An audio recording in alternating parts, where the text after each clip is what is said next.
players are spawning in now. So the purple team on the south spawn, Eladir and Klops from Team, representing Pag, going air and vehicles, no bots this time. And on the north spawn, in the green team, Zankar and Killer Kiwi going bots and vehicles, following up with a mix of air. But oh my goodness, that is a... what is that? That is a very long build queue, I'm just going to say. And this is the third game in the best of 3 for the second set of semi-finals in Bot Buddies. That tournament, hosted by eSports.com. You've got this. Bad Bot Buddies, hosted by eSports.com. I am WPMarshall and joined by TheWrongCat. Good evening once again. Now, I'm interested to see... vehicles have been opted for by the purple team again, because on a map like this, early expansion with bots is pretty crucial. You want to be getting that map control early on and making your opponent try to wrestle it from your grasp, not the other way around. You do not want to be the one having to try and pull them off, because that tends to be more expensive, more risky. So you really want to try and get early map control by building vehicles slightly slower and harder hitting, but not able to cover as much ground. You do relinquish a certain amount of control early game. They're going quite heavily on these vehicles though. Not a single bot factory so far. The game's been paused. Some technical difficulties with Zankar. Zankar is going to quickly restart his client and come back and rejoin us. Let's have a look at this build queue for green here, Marshall, because I'm quite intrigued by this. That is a very long build queue. It seems as though they're going double air, then into many bots, then many more bots, then many more bots, and I think Bourbons, biscuits. Bourbon biscuits. Yeah. We're on to biscuits now. We're Okay, on to good. biscuits. This is my topic. They're going to be jammy and dodge some. No, no more puns. I'm sorry. I'll just leave you to digest those. Oh my word. Am I creaming you today?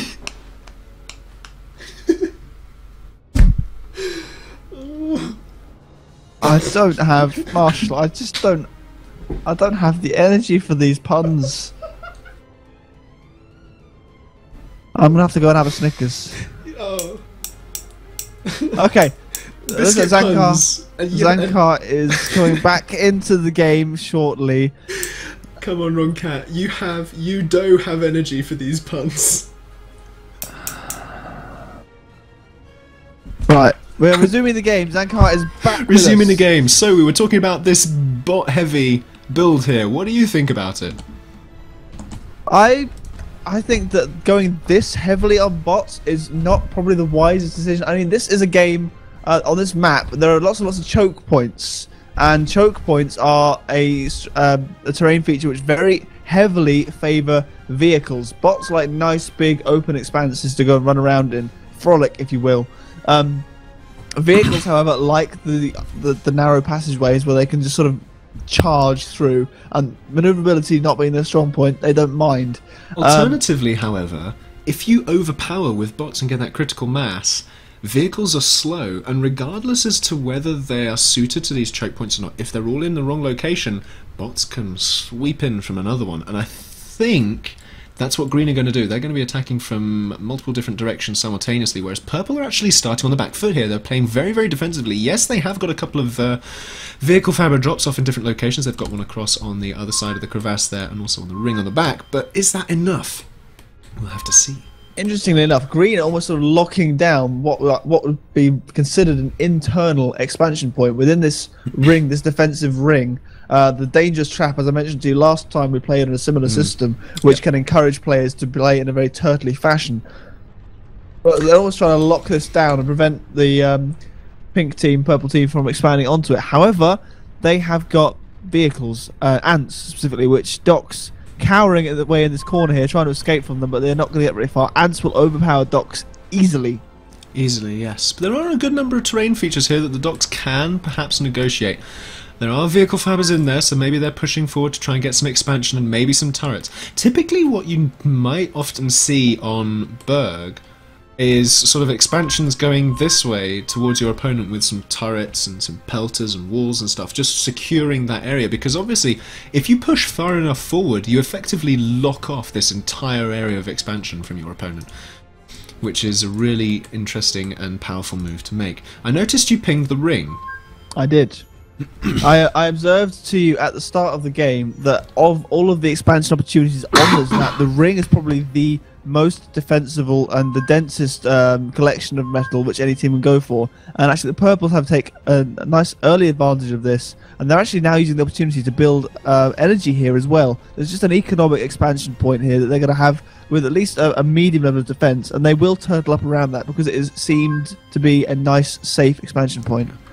I'm surprised we don't see some factories coming out on that expansion at this point, because I'm sure it's only a matter of time. Yes. Looking at the factory counts though, having said that, let's look in the army tab. 10, almost said 16 there, from green. 9, 10 now from pink. But the T2 is going up from green. Early T2 vehicles, interestingly enough. And that... To supplement their bots. Well, the bot build has been delayed. Cancelled. Almost indefinitely, yes. I think that's wise, to be honest with you. That was an obscene number of bot factories, and bots don't carry that much weight going into the mid-game. They are fantastic early game. Mid-game, they're just too vulnerable, particularly when your opponent has got heavy vehicles. Yeah. They just can't hold their weight. And again, I would say that on this map, the choke points heavily favour vehicles. It's because the bots cannot take full advantage of their maneuverability as they can on other more open maps.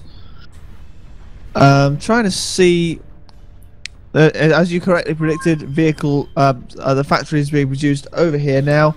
Looking to turn this into a proxy base of sorts and expand outwards from there. I'll be surprised if they don't start to harvest up the metal points here as well, and generally try and make a nuisance of themselves on that side of the planet. Now, at the here's moment, the thing. Vehicles, sorry for interrupting you, pushing out here. What they could have done is sat at this location, rather than pushing around to take off those 3 mechs and potential other expansions. They could have sat there, sent a few fabricators up with a couple of pelicans, and really fortified this position. But we see boombots and docks and a potential commander push from green coming out of the front. Could he be going to the middle, or will he be going and staying down the side here? There are infernos in that mix, which means that those boombots are not going to be as effective as they would like. But they're coming from behind though. The infernos are still very, very good at taking those out. Yeah. They just got absolutely minced. Yeah. And now what's left in the way is a double point turret. Yeah, so as we saw in an earlier game, the advantages of having a varied unit composition in your armies is absolutely critical. Not having a particular unit to deal with something your foe is sending at you can cost you the game in many circumstances, and having that Inferno mixed in there to deal with the boombots allowed the purples to take full advantage of that offensive action. Indeed. Green pinging on the western approach now, a force of tanks coming out from purple. And this is the thing, initially we predicted kind of the overwhelming force of docks, but actually the vehicles have it from purple, and that's really interesting because, yeah, they were playing defensively initially and they maybe allowed people to encroach into their bases, but they got the foothold expansions that are so crucial. And it's, as you said, you know, finding the areas that are going to be most lucrative and most easily defendable and the most strategically important are so important, and making sure you get them, and more importantly that your opponent doesn't. And purple have managed to do that. This expansion towards the rear of the base is going to be an absolute nuisance now for green to deal with if they want to try and dislodge them and take back control of the economy. But at the moment they are sitting a fair bit behind purple in terms of their economy and their general map control, which, you know, considering the very heavy bot start they went with, is quite surprising. But they've more or less relinquished control. What we're seeing now is little streams of boom bots from green, which are not the thing you want to be doing to counter raiding forces, particularly when they've got Infernos in the front line. Again, Infernos just don't care about boombots. There are enough Infernos mixed in with these raiding forces that the boombots have been completely negated. They're not doing anywhere near as much damage as they would like to. Might I point out, there are some Infernos in 6 Pelicans. Are there? Ready to fly in and do some damage to bases. The T2 factory is complete, the levelers are out. Do purple know about this? They do not. That is crucial. Absolutely. And scouting, again, unit composition, these are all basic things you can repeat and repeat until the cows come home, because they are so utterly fundamental to playing at a high level in this game. Pelicans getting killed by hummingbirds. Oh no. 1 Inferno out of 6 survives. Well, it's better than 0, I guess, but still not great. He's just a lonely Inferno. He is so lonely. He got nobody for his own. I can't really do that after a whole evening of casting. But anyway. I'm surprised you can do it at all, to be honest. But anyway, they successfully defended against levelers, but now... Right, this commander is in trouble. Aha, he is. There's not a lot of defense up there. Those walls are thankfully eating a lot of the fire for now. He needs to use the opportunity to get away. He's not using the walls as his opportunity to get away. Those Infernos are going to be very dangerous if they get anywhere near him. They need to make a beeline. Why are they not making a beeline straight for that commander? Because the tanks are spreading out. He's realised how much trouble he's in. He's trading his whole life for all of those units. Nice trade there. Not. What a mistake to make. Indeed. That was completely unnecessary. That commander was on the front line for no reason there whatsoever. That was really sloppy play there from the Greens. They are better than that in most circumstances. That was a careless mistake, and that's put them right on the back foot. I know what he was trying to do there. He was trying to start up a proxy base and deny this central area to the purple team, but he was not supported well enough. They've been pumping these resources into boom bots, and they're doing this time and time again. They haven't realised purple keep building infernos, and when they keep building infernos, your boom bots just cannot get involved because the infernos completely demolish them before they get the chance to get in there and do the damage. Now this base pushing in here, they've seen this level here now. If they weren't aware before, they're certainly aware now that Green have got this tier 2 vehicle factory. And those levelers are doing very good work defending against these ants. Levelers versus ants is not a nice trade for the ants. But now that they're aware that that's happened, let's have a look at the purple base and see if they've got a tier 2 of their own up. They do indeed. They have a tier 2 vehicle factory completed already. So there is no advantage here. The economies are fairly even, actually. I'm not quite sure how, because at the one point the purples had a very decisive lead. The only thing I can think of is that the greens, having their vehicle factory up quicker than the purples, have used the opportunity to build more advanced metal extractors, and indeed that does appear to be the case. But purple will be catching up on that very shortly indeed. At the moment they're focusing solely on the construction of military units. They do have a single advanced fabricator which is going around and building a load of metal extractors in their base, advanced metal extractors to bring them back ahead in terms of the metal lead. What they're also doing is building another vehicle factory on the other side. Now this is just going to allow them to get even more T2 vehicles. Of course, if your opponent has one T2 factory, build 2 if you can, because then you're going to outdo their forces. But the number of boombots here is actually a sort of premature counter to the T2 that purple are going to bring out in order to counter the levelers from green. So it's going to be interesting to see how they use these boombots and whether they do it effectively or not. The thing is now though, purple are doing the same. They're beginning to bring out their own boombots, though not in quite the same capacity, but still against the levelers. Oh, they're running straight past and just going trading into nothingness. Managed to take out a single leveler there, but the air game is still being fought over. Boombots versus boombots. That is horrible. I missed that. Let's have a look in Chronocam. 15 that seconds was back. there. Yeah. I'm having a quick gander at that. You do that, and I'm going to observe the fact that we're about to watch purple lose another tier 2 factory because they built it far too far up in the front line, completely undefended back in real time. Yeah. Back in real time, I see your ping. Ooh, that's a scary amount of levelers on a front door that is not defended, and a base that has a distinct lack of army in it. Now, see, I don't understand how this happened, because as I was saying to you earlier, they were making terrible use of their resources. They're pumping it all into boombots that were just grinding up into levelers. I don't understand how purple have managed to come so far back from this. Because they missed the scout on that T2 and they weren't, as a result, able to say, okay, we need to go and kill that T2 now. Instead, for a large amount of time, they were kind of just sort of consolidating their position rather than actually having a definite plan. And this T2 force here is going to be devastating to this base, because it's going to be far too long before any meaningful defense can actually do anything against this. They're going to take down economy, that defenses. Is going to be disgraceful. I mean, the levelers are just approaching now to try and stem the damage, but Actually, losing metal, losing all sorts. it wasn't as bad as I perhaps anticipated because the Green Army didn't push in necessarily or sort of navigate around to try and sort of lead the purple defences up the garden path, as it were. So They took out a fairly big bad. chunk of metal extractors, though. They I mean, did. that said, the purple are floating metal anyway, so that hasn't done that much harm. But There's they've about lost 81 factories. metal there in that raid. 81 metal. Why are they floating so hard? There's no reason for them to be. Oh, energy. They've lost energy. Mm-hmm. They need to be focusing on building that, because they're actually struggling for that right now. If we actually look at the green base, they're getting back in the air game. Their economy may be slightly behind purple's, only slightly. But as soon as they start to expand and contest where purple did have stuff, I think that's what green need to do now. If they can contest where purple did have stuff, then they will really stem the flow of purple units, and that will ensure their victory here. Well, they need to do something at the moment, because we need to see some decisive plays, because both teams are, with a few exceptions, both teams have played fairly conservatively, fairly safe, not playing too much of a risk, minus that one green commander who just died unnecessarily. Yes. Completely needlessly, actually. We now have a small green force pushing in here just to try and poke them, see what their response is. And the response is, we've got units here, we're going to see you off. Meanwhile, another force coming in from purple here. Boom bots again. Are there infernos in the mix? Yes, there are.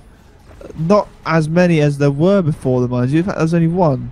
So now the boom bots can be that much more effective. I think what the purples are aiming for, I'm not quite sure what they're aiming for, actually. But actually, those boom bots are coming there quite effectively. That Inferno was not in the right place at the right time. The thing is, though, done a fairly good job. this force could sort of say, well, you kind of came into our base and did some damage. We're going to come into your base and do some to you. And as long as they can keep themselves defended against these boombots, they should be okay. There's a lot of air coming out now from the green team, though. I think what they're trying to do now is actually what they're doing now is helping greens. Greens are currently having economy problems by taking out factories. Killing off the power would be a very good move. Green are struggling for power right now. By killing off power generators, they are really causing the greens some problems. And they've actually got a nice pelter here, putting some damage, killing off metal extractors as well. And they're just putting a bit of pressure on their economy, which is nice to see. And this is the first time in this game that we've really seen greens starting to struggle with their economy in quite a significant way. Yeah. In come the bombers, though, taking out that Galata, saying, okay, well, if you're going to be a pain like this, we're going to get rid of it. We're going to finally put a stop to this shenanigans. We don't want you here. That's our back garden. Get off. Now, see, for me, I'm quite disappointed that purple have not taken more advantage of this base back here, because this is a ripe opportunity here just to come in from the back and put pressure on from multiple sides. Look at that army tab.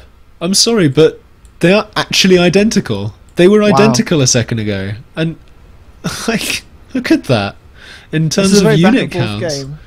Very back and forth.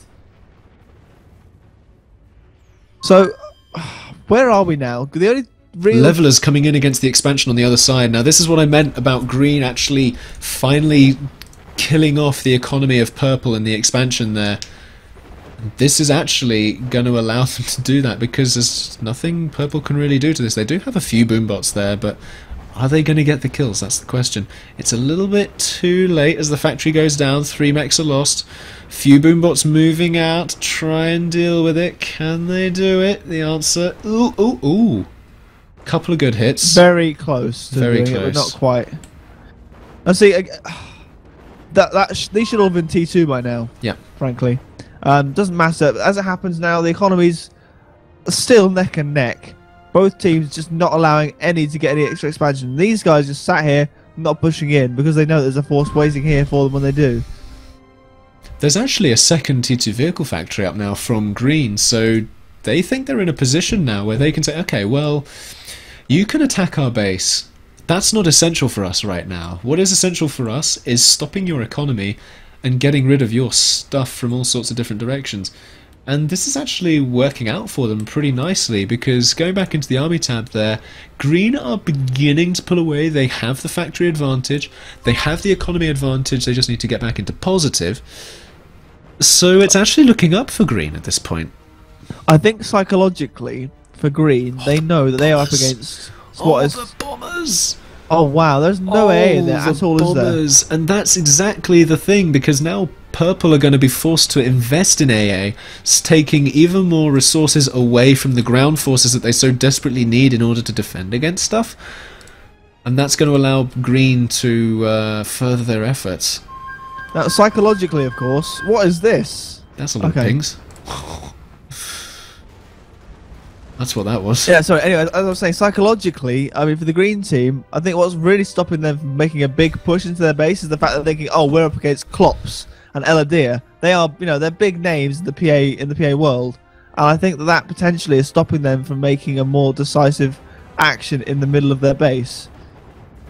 That said, I mean, they are giving it a go, but I think... There's a good number of levelers there. They just need to kite. Kite with your levelers. No, that's been utterly dispatched. Indeed. So where do we go from here? One of these, again, neither team is either able or willing to make a decisive play. It's because I feel as though perhaps the players think if we try and make a decisive play, we're more than likely going to mess it up and give our opponent the opportunity they need. And as a result, we're just going to wait for our opponent to make the mistake. And perhaps that's what they're doing here. Green are sort of doing a latent strategy around this side of pushing out, getting more economy, creating another front effectively for Purple to be fighting on. Yet Purple at the same time are saying, we kind of want you to overextend yourself. We kind of want you to think that you have all the map control, and then we're going to say, haha, dead. Oh look, mines. Mines. Oh dear. Oh, so let's turn around. And go back through them. I'm starting to think this might be part of the reason why Berg was removed from the rotation, because of these fairly, you know, as I said to you, the trap of turtling, which I think both teams have fallen into. Purple, not pink, green. Sorry, not so much. Color blindness. But again, Green have got the commander outside of that ring here, and although Purple don't know that he's there, they've only got one commander left. Yes. So he's out there outside of the circle of defense. Actually, very poorly defended indeed. He's got ground defense, but he hasn't got a lot of air defense.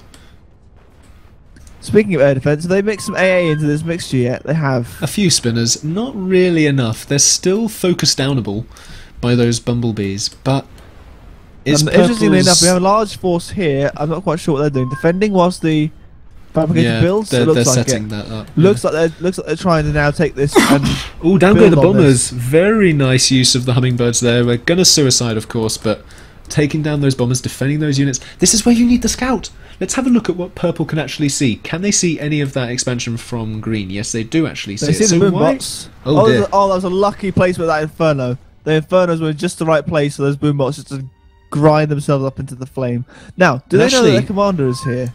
I don't know, but they are definitely pushing that way anyway, because they see a significant amount of T2 power. They see a T2 factory. That's a good enough incentive for me to send a good old army out that way. I mean, plus they just killed off an army that came from that direction, so they're going to assume that it's not got a huge amount of defense. Plus, look at that green commander; he's running away. Wisely so. That's an advanced defensive turret that needs to die very quickly. Yes. 2, 3, 4. That's going to be enough to see them off, I reckon. Yes. More than enough. They need to focus it down. They're not. No. It's a shame. Now they are. No, there's another one a little bit too late. And there's a catapult there. That's a good... Oh my goodness, look at the economies. This is the crucial thing. The economies are back in green. They can start mass producing again. Both teams can. Oh, it's just still anyone's game, Marshall. Look at this leveler. Look at what it's done. It's killed all 2 air factories. Clever leveler. Clever leveler. Clever leveler. He's got 2% health. Hello, clever leveler. Now he's dead. He's suffered for it. So when are you going to notice that BS in the back of your base right there? Alright, Green have just pinged this army here. Which army where? That army there? Yes. Well, Purple It's so difficult to make a push. It's so difficult to. Both teams are playing exceptionally well. I'd like to see a nuke. I want to see a nuke. Yes. A nuke would definitely stop the turtling. I'm just going to quickly check these bases to see if there are any unusual, unconventional strategies forming. I see the occasional pelican from purple, but I don't see them being used. Oh, the boombot's being used aggressively there. This is a larger green force than the purple defense. Could this be the breakthrough they need? I don't think it will be. No, it's not enough. Nowhere near enough. Having said, is that the breakthrough though? Look at this push here. They've got all that T2, the metal is at 400 and growing, and they've got now huge T2 production compared to that of purple. I think green are beginning to get the upper hand here. I wouldn't go as far as to say that. I mean, they've got a lot of bombers. Purple have relinquished a lot of map control, and they have sort of gone back into their little pit, as it were, inside their little circle. They've lost the base at the rear of the planet, which is now currently being rebuilt on by green. We've taken over this little hexagon here. That, I think, is the big shift. Yes. Well, look at the economy. It's 200 up. Ouch. I mean, the thing is, they're getting to the point now where their armies are so big that they kind of have to start colliding. That's it. And the idea is, it's not just who's got more, but who's in the better position and who has the best stuff to deal with what's coming at them. See, this fire base here, full of pelters, is causing them some consternation. Yeah. Boombots are not quite cutting and the mustard. They're now building a catapult, which is going to cause them further problems. And that's actually now going to start harassing their tier 2 metal as well, interestingly. Air coming in. Yeah, purple are definitely just sort of sitting back waiting for green to make the move. Purple are saying, okay, we're happy with where we are, come get us, make your mistake and we will exploit you for it. They are, by building a catapult and focusing down those metal, which is exactly what they're doing, they are saying to green, are you going to come do something about this? Because look what they've done to the economies, Marshall. That economy lead they had, being completely... Oh, they've got the bombers to deal with that catapult, but at what cost? Oh dear. Lots of bombers died. Cost? And the catapult wasn't even killed. What, is there a flak in there somewhere? I felt there must be. No, there's just lots of spinners. Blimey, and that's brought the economies right back down into level playing field territory. It's just, everything is tit for tat, no matter how large an advantage either of these two players this could be is a able mistake. to pull. Pushing this defensive force out against this enclave here, but they kind of have to because those fabbers are just sort of creeping with turrets and there's no real way to deal with it. Maybe it's time to start factoring in shellers. And indeed, green are doing it. Choice. Yeah, I wish it was purple because at this stage the shellers and the green team would be all they need to push them right through into that base. Yeah. I think looking at the army tab now, 270 for green, 220 for purple. The snowball is kind of rolling now. And Mr. TBC in the chat has actually made a very astute observation that with one commander down, really, purple should be looking for snipes here. Yeah, but they haven't been able to build up that air force, and they haven't been able to get out of their base. Green have done such a good job at containing purple. And they have as well. Purple are completely stuck. And minus this fire base, which is, you know, being worked down slowly, they are hemmed into their base. And actually now green putting incursions in, taking out lots of purple metal. That is a huge blow to their economy. Taking out 5 advanced metal extractors. That's over 100 metal gone instantly. 135 metal right there. Gone. Blimey. That is absolutely killer. That's got to be purple out for the count now. With that amount of eco gone. And there's still not the defensive units. Plus there's the units coming in from the other side. I think that's it. Fire base is being wiped out. This is it. This is the slow, steady decline. I think that's it. The T2 factory's gone.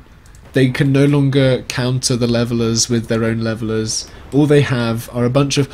wait a second! Look at all those infernos in their pelicans. They're going to go for the snipe. It's a bit late. They've lost the commander, and the other one is very They much are in so danger. very much against time now. Do they know where the green commander is? I have no idea. Where is the Green Commander? He's in his I have base, no idea. surrounded by air factories. It's going to be a very tough ask. Ditch effort. They've been found. That Commander, oh no. Can they get it in time? This is everything. This is all or nothing. Where is the Commander? Oh dear, they're going over Galata. They don't want to do it. There he is, there he is. They found him. They found him. They found him. They found him. They found him. Drop, drop, drop, drop, drop. Drop. Can they do it? Oh, they're dropping. Drop. Oh my goodness. The Phoenix Snipe. It's the Commander Snipe. They've done it. Oh my goodness. Marshall, they did it. Oh my goodness. No, says Kiwi. Victory. Oh my word. Snatched from the jaws of defeat. Finish. That is absolutely astounding play. That was amazing. Incredible. Their commander was moments from death. The purple commander. Oh my word. I can't believe they pulled that off. I want to see that again in ChronoCam. I'm sorry. I think, yeah, you should definitely see that again in ChronoCam. That was so good. That was... If only I can get ChronoCam to work. It doesn't seem to be wanting to work for me. Oh no. What a finish. What a spectacular way to take yourselves into the final.